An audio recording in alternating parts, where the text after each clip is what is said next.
Hello Trail Life, my name is Eric Johnson. I am a deacon at Fellowship Bible Church in Shenandoah Junction, West Virginia.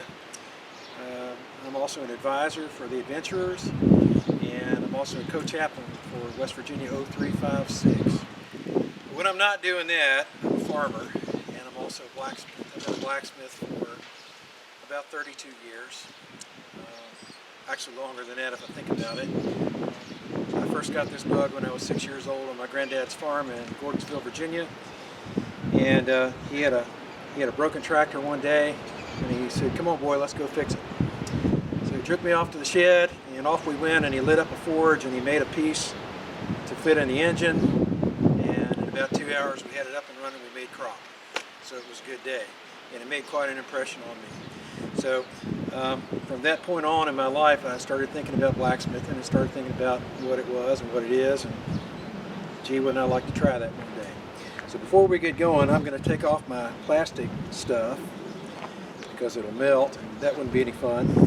And I'm going to put on something that doesn't melt, and I'll put this away, and then we'll go ahead and kind of walk around the station and explain the tools that we're going to use and some of the things about blacksmithing as we go. And as we're doing that, we'll talk a little further about the history of blacksmithing as well. So let me put this away. How old is blacksmithing? Fair question, but the answer is we don't really know. A lot of people have taken a good guess. A lot of people have put it with the Chinese. Some people have put it with the ancient Europeans. If we go back biblically, we know that God gave abilities to work metal to Aaron, and we can name a few other in the Bibles, other men that were using metal and were using metal. A prominent one and a favorite one of mine is Ehud. If you look in the book of Judges, he's a neat guy because it turns out he's a left-handed smith. That's pretty cool. I've known some left-handed smiths in my life. They're very talented, they're very creative, but they're very rare, because most of the time when you learn this, you learn to use your right hand, and you learn how to use your left hand or your strong hand to guide your tools to make your cuts and your punches. But Ehud is a neat guy to me because he actually made the iron and made it right there. He doesn't go into full detail, but I can get the picture of it. He was surrounded by a culture of people at that time who understood metal. It's kind of an interesting story too, because if you remember, the Palestinians had grabbed up all the blacksmiths and all the smiths and hauled them out to Gaza because they didn't want the Israelites, to be able to make weapons of war. So Israel had to literally go to Philistia, and they had to get their plows and their implements to farm with from the Philistines. But Ehud changed that. Well, let's go through some things as we get into this a little bit here. In front of me I have my main tool. This is my anvil. Okay, I polished it for you today. I hope you like it. It doesn't usually look that nice. It's usually covered with dirt and speck and grime, and I wipe it off the end of the day. But I wanted you to see the parts and pieces of it. The blacksmith shop consists of usually a flat piece of metal that you can work on. You have to be able to work your metal on top of a nice flat piece. Actually, the smoother it is, the better it is for the finish of your metal when you're done. This is called a London pattern anvil. It has a square hole in it called the Hardy hole, a round hole called the Pritch hole. The top we call the table. Okay. Moving down, there's a little table that benches down. That's your cutting table. That's actually soft. And then moving from there, you got a round horn. That's called the beak, or the horn. A lot of blacksmiths. So that's my main tool. In my hand is my favorite hammer. It's pretty beaten up, pretty bashed up. I use it every day. It's called a cross peen, or a Swedish style blacksmith hammer. It's got a beveled face. It's got a tapered peen. In a minute I'm going to show you how to use that. When I teach students here, and by the way, you're in my outdoor student classroom, this is where I do my teaching. I teach everybody to use every part of your hammer and every part of the anvil that you can when you're working with iron. Don't neglect any part of it. You can use it all. And to my left, if I need to grab something in a hurry, I have my vise. called a post vise. I can also work hot metal with it. You notice it's got a big long leg on it. That's so that when I stick something hot in and I hit it, all the action goes down to the base and it doesn't destroy the jaws. Traditionally, blacksmiths would make this. They'd make their hammers, they make all their tools. Not usually the anvils. Usually anvils were made by teams of blacksmiths because it's heavy. It takes 2 to 3 guys to horse this thing around and get it in a fire and out of a fire before they can make it. So one guy is not going to make an anvil, not that easily. All the tools you see here that I have mounted, these are my tongs to grab things with. I've got another hammer or two. I've got some cutting tools, some punching tools, some odd-shaped tools that make things turn round from square. They're called swedges. And this is a basic setup. Now we'll walk backwards and we'll show you the forge. I'm turning the handle of what's called a bellows. Bellows captures air from the outdoors and it brings air up through the bottom into something called the tuer, which is like a vent. I've got a lit fire, so the more air that I add, the hotter the fire gets. So what we're going to do is bring the fire up to working heat. Now, in case you're wondering, COVID-19 does not like fire. So it's a good place to be if you're fighting off the COVID. Viruses don't do well with fire. I like that. I'm sure you would like that. If you want to try this at home, be careful. In fact, I don't want you to try this at home unless you've got somebody there who knows how to do this along with you. Don't try this at home, kids. What we do have is our troop master with us today. This is Mr. Neal. And Mr. Neal is also, he's a journeyman blacksmith. He's worked with me some. So we're going to kind of do some things today where when I do it in iron, you're going to get to watch him do it in clay. We kind of want you to and invite you to take a piece of clay or Play-Doh maybe and try the same thing with a hammer just to see what it feels like under your hammer, how you can move material around. So this is the bellows that brings the air into the forge. This is the main forge. Today I am burning what's called coke. I put a little bit in my hand. Looks kind of spongy, but it's really cold. It's burned down and turned into really light material. So I was thinking about what you might make if you had the chance to make some things, let's say for your troop. And if any of you guys ever like to cook over an open fire, well, sometimes it's handy to have a hook that you can hook a lot from. So I thought we'd go ahead and make a hook today.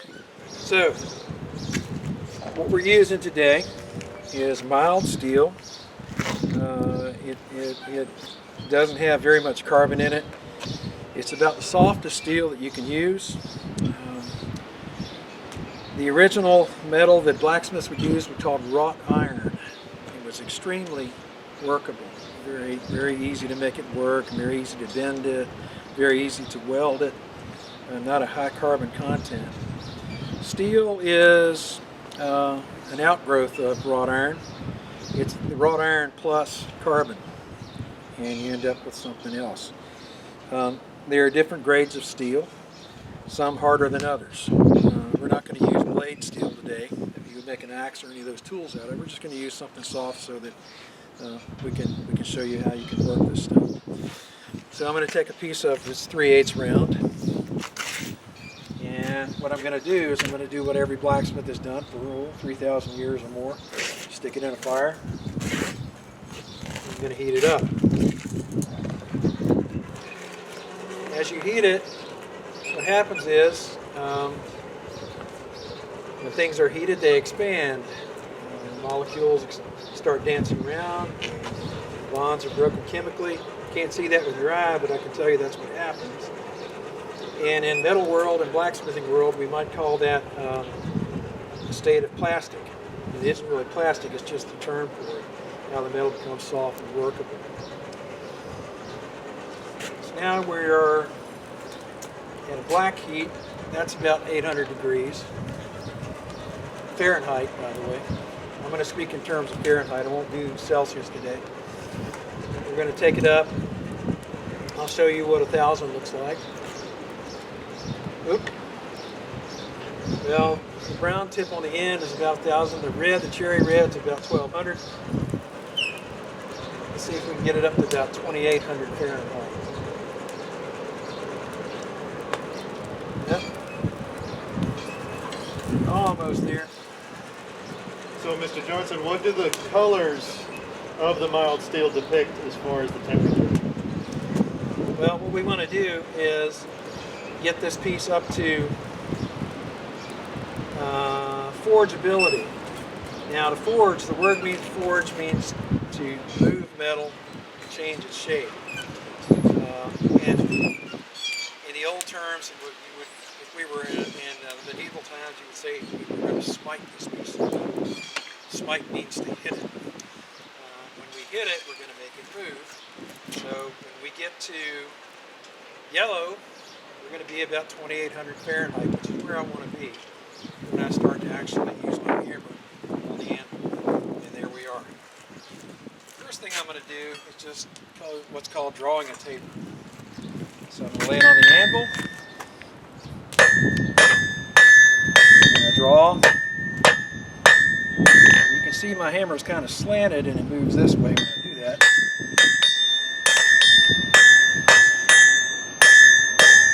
And that's a really gentle taper, okay? That's not a very fast taper. We want to make this move really fast. We use the round part of the anvil and we do this. This is called fullering. Now watch.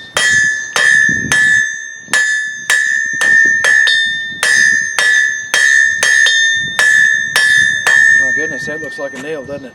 Okay, so that's how you draw a fast taper in a piece of metal. You can do that by using the flat of your hammer. You can also use the round edge of your anvil to make your metal move a little faster. Okay, it's a sharp fuller. All right, so we did that. Gosh, what else can we do? Let's go ahead and let's start our hook. So I'm going to make a rat tail. And this is a great exercise if you're just learning how to do this. So you draw to a taper. That's what I did the first part of this. And we're going to get it real pointy. And then we're going to make our rat tail. You don't have to do this if you're making a hook, but it's a nice way to dress it off. And it keeps it from being sharp, and it doesn't poke you in the hand when you use it. A lot of the things that you make when you're making things for people, you want to think about safety. You want to think about how practical it is to use. And blacksmiths have thought about that for centuries. So we do pretty much the same thing. Here we go. Drawing it out again. And now we're going to round it from square to round. And we're going to roll it.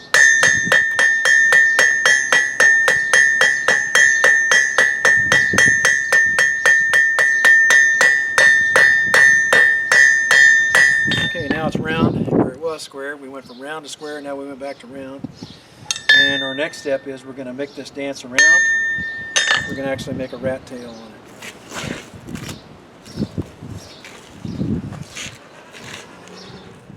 Now we're going to roll the eye down, turn it over, bring it in, rat tail. Okay, so that's an end. Cool that off so you can see it a little bit better. Now what we'll do is we'll go ahead and we'll cut an end off of this. We'll make a rather short hook, and we'll heat that again, and we'll turn it around the beak. The horn will show you how to make your first hook, and we'll make another hook on the other end. So we'll make what's called an S hook today. Back in the fire, and this time we're going to cut it. Now, we cut metal, we can cut it a lot of different ways. We can use this. This is called a hot cut chisel.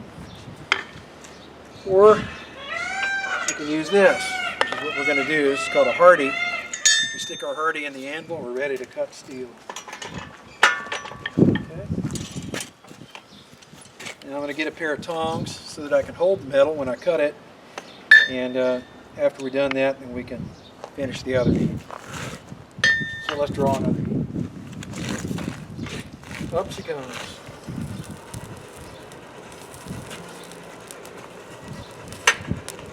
We're ready to cut, and we're going to cut this a little bit cooler than we started to forge it. So we're about 2600 right now. We'll go ahead and cut that there. Yep, there it goes. So we'll cool that. Stick that in the coal bucket. Okay, now we have our piece to finish. And we're going to go back up here, grab the rat tail, and we're going to rat tail the other end. Okay. We'll go back in the fire and heat that up to do the same thing. What we're going to do, we're going to draw to a taper. Then after we've tapered it, we're going to round it. And after we round it, we're going to make the eye.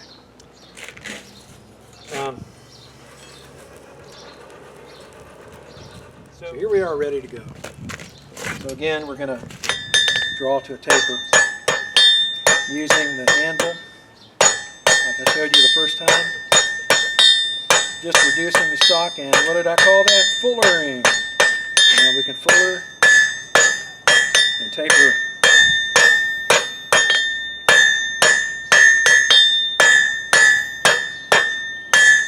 Here we are.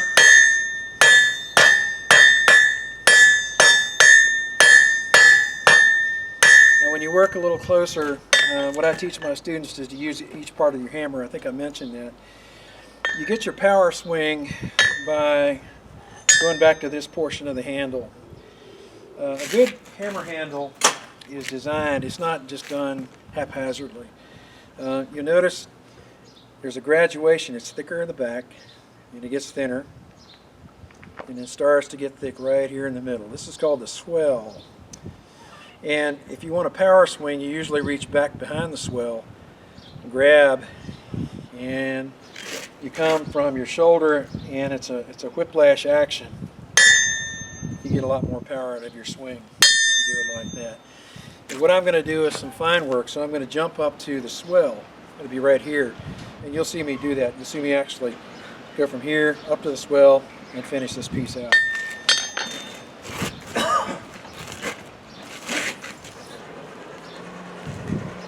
Here we are ready to go. Finish the taper.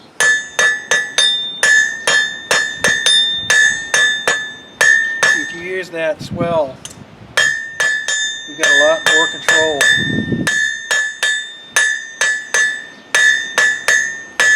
You got a nice taper. Okay. So again, we're going to go in. We're going to heat this. We're going to round the edges, and then we'll use this and turn the rat tail one more time. Potters make lots of pots. Cabinet makers make lots of cabinets. Blacksmiths make tons and tons and tons of hooks. There's a hook for everything. And historically, at least, wherever you were working in a forge, somebody somewhere needed something made that was a hook shape. So that's one of the reasons why I started with this today. Would have you start with it. Particularly when I teach, I have a student make a hook, because it really, you're going to make a lot of hooks in your lifetime. The person who taught me years ago said, you'll probably make over 1 million hooks by the time you've done this in 10 years, and you won't even know it. He was right about that. Well, we're ready to round it again. Let's go from square to round. Turn. Oh yeah.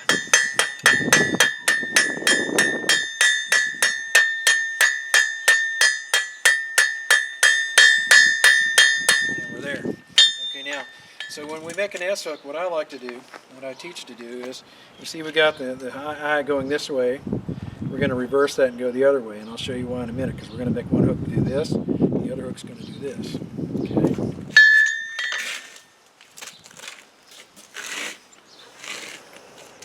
There. Okay, so we've gone this way on the hook, we're going to go the other way, and down we go. Curl it in, bring it down, and we've got the second one. All right, so while we're still got a little bit of heat, we're going to walk back to our bick, and we use the peen of the hammer and just kind of gently coax it over. Just like that. Isn't that neat? Okay. We'll get another heat, finish that hook out, and then we'll do the other side.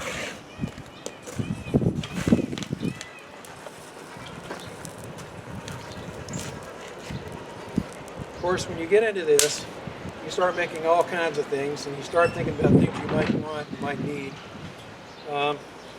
Some of the very first things I made when I was a teenager were things to cook with, because I was a Boy Scout.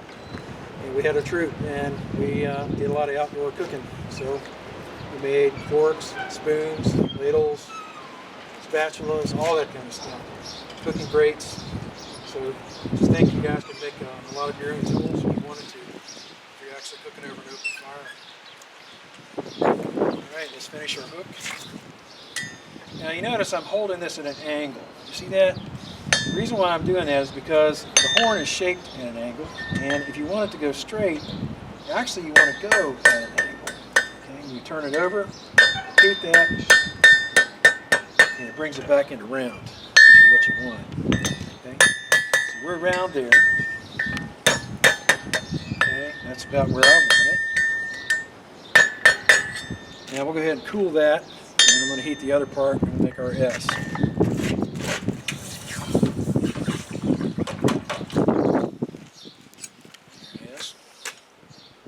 That around and make the second part. And the fire goes. So let's take this all over. There it goes. And we'll reverse it.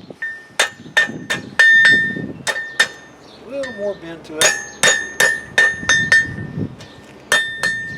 We're going to heat it up one more time, and we're going to finish it out and we'll get a nice radius. I hope you like math. If you like math, you'll love blacksmithing. If you don't like math, you'll still like blacksmithing. But when I went to high school, I didn't really like algebra. I couldn't get it. I fought with it. When I got to geometry and I got to do math, and I'd already been doing this, I could see radius and angle and square and all of those things. And then all of a sudden, the light bulb went off and math made sense. So if you really want to make math make sense, this is a great way to do it. So I'm going to turn the rest of this partial radius. Okay, we're ready to finish it. Here we go. And over it goes. Just a little bit more. Cool it off.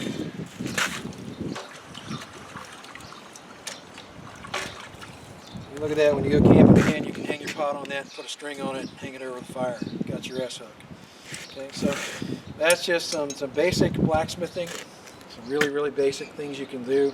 I did drawing, I did fullering, I did square to round, and then I went from square to octagon and then to round.